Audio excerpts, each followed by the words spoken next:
Good morning, students. We are your counselors. My name is Miss Pierre. I am your 11th and 12th grade counselor, And I'm Mrs. Francione, the ninth and 10th grade school counselor. and we are here to guide you through a conversation on suicide prevention awareness.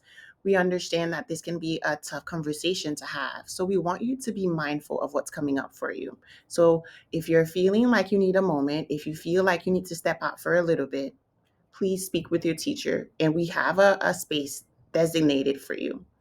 Here's a gentle reminder because some of the topics we'll talk about today can feel heavy, and that's completely okay. So, we want you to take care of yourself and do what you need in the moment. Step out if you need a break. Your school counselors are always available to you if you need support. And always remember, you don't have to carry any of this alone. If at any point of this conversation it feels like too much, please head to Lakeside where your counselors are available to you to support you. So, why are we talking about suicide? Suicide is the second leading cause of death for teens in the United States. Many students feel pressure to look fine even when they're not.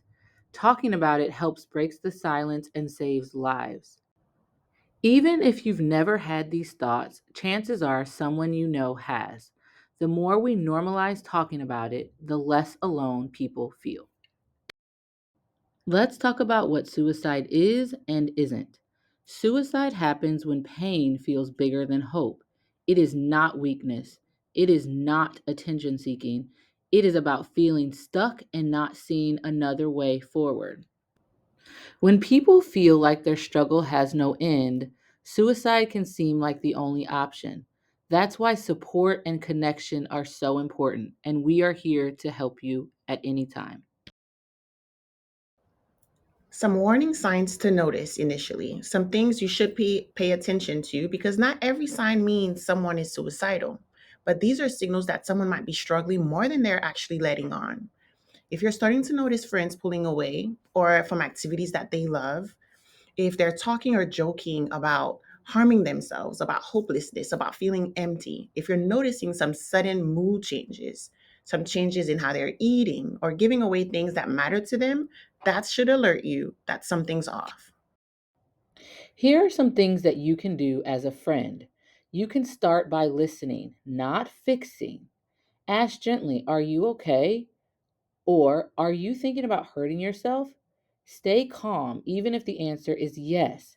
If the answer is yes, it is so important to get help from an adult. It isn't yours to carry alone.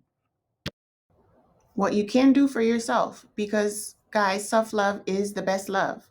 How many of you usually feel like if I ask for help, it means I'm a burden or it's a sign of weakness? Talking to someone that you trust, whether it's a friend, whether it's your parent, whether it's one of us as your counselors or a teacher, it means you're open to doing something about how you're feeling. So go to the counseling office for support. There's always the lifeline 988 if at any point you'd like to talk to someone, whether it's 4 a.m. or 8 a.m. in the morning. And remember, you never have to figure this out alone. Okay, let's talk about coping tools that can help you. Coping tools don't erase problems. It's not meant to be a quick fix, but they help us hang on just a little bit longer. Sometimes they may not feel like they're working, and that's fine. That's totally normal. They're not magic fixes, but they can make heavy feelings a little easier to carry. All right, here are some things that you can try. Grounding. Using your five senses to notice what's around you, helpful when your mind feels stuck in worry or what ifs. Mindfulness, so important. Paying attention to right now, your breath, your body, your surroundings help calm racing thoughts. Movement. Get up, walk, stretch, dance. A good dance party is always needed. Play sports. Get stress out of your body. Creative outlets. Music, drawing, writing gives your feelings a safe place to go. Talking it out. Sharing with a friend or adult reminds you that you're not alone in it. Before we jump into anything else, let's take a quick pause. You don't have to do anything big. We're just going to take a few minutes to slow down, breathe, and get present. Think of it like hitting the reset button on your brain, a way to shake off distractions and bring yourself back to the moment. Go ahead and get comfortable. Plant your feet on the floor. Feel that solid ground underneath you. Rest your hands somewhere that feels natural, maybe on your lap or by your side. You can close your eyes if you want, or just soften your gaze. Let's breathe together. Take a deep breath in through your nose, nice and slow, and exhale through your mouth. Let's do that 2 more times, in and out. One more, biggest breath of the day, and let it go. And as you breathe, see if you can notice the air moving in and out. That's your body doing its thing to keep you grounded. Now, just notice how your body feels. No judgment, just notice. Feel your feet on the ground, your back against the chair. If you want, you can roll your shoulders a bit, unclench your jaw, relax your hands. Let your body know it's okay to chill for a minute. All right, we're going to use our senses to help our brains settle. This is called the 5, 4, 3, 2, 1 grounding method. Silently notice to yourself 5 things you can see, maybe the color of the walls, someone's shoes, a pattern on your desk. 4 things you can touch, your clothes, the chair, the floor underneath your feet. 3 things you can hear, maybe my voice, a sound outside, the hum in the room. 2 things you can smell, it could be your lotion, food from lunch, or just the air around you.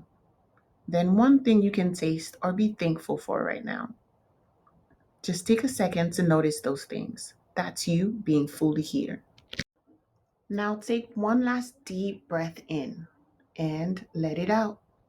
When you're ready, start to bring your focus back. You can stretch, wiggle your fingers and toes, or just take a moment to notice how you feel. Even if it's just a little, notice if you feel calmer or more here. And remember, you can do this anytime, between classes, before a test, or when your mind feels like it's spinning. Just press pause. Let's get into some myth versus facts.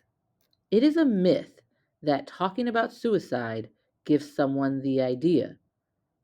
The fact is, asking can actually save a life. Myth, only certain people think about suicide. Fact, anyone can struggle and anyone can get support. We would love if everyone would proudly wear their ribbons. These ribbons are a small reminder that we're all connected, that what we feel matters, and that we're not alone. Sometimes life gets heavy, or our minds get busy, and having something simple to touch or look at can help us pause and breathe. So when you see or feel your ribbon, let it remind you to take a moment, to ground yourself, to show yourself some kindness, or to check in with someone else who might need it too. Let's do another activity. We're going to call this one word to hold on to. Teachers, if you could please use your whiteboard or a large sheet of paper and title it Wall of Hope.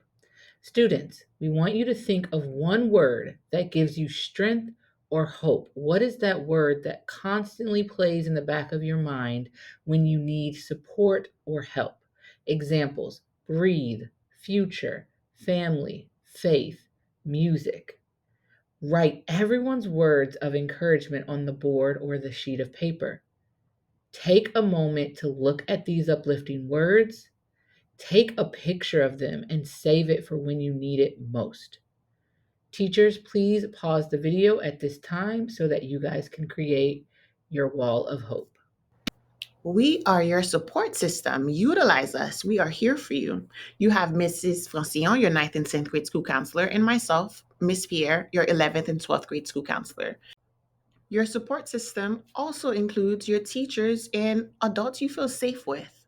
You have us, so come to us if you ever need anything. And remember, the Lifeline 988, if you remember nothing else, remember 988 is always available to you. Together, we can make a difference. You matter, your story matters. Needing help doesn't make you weak, it makes you human. And being human is enough.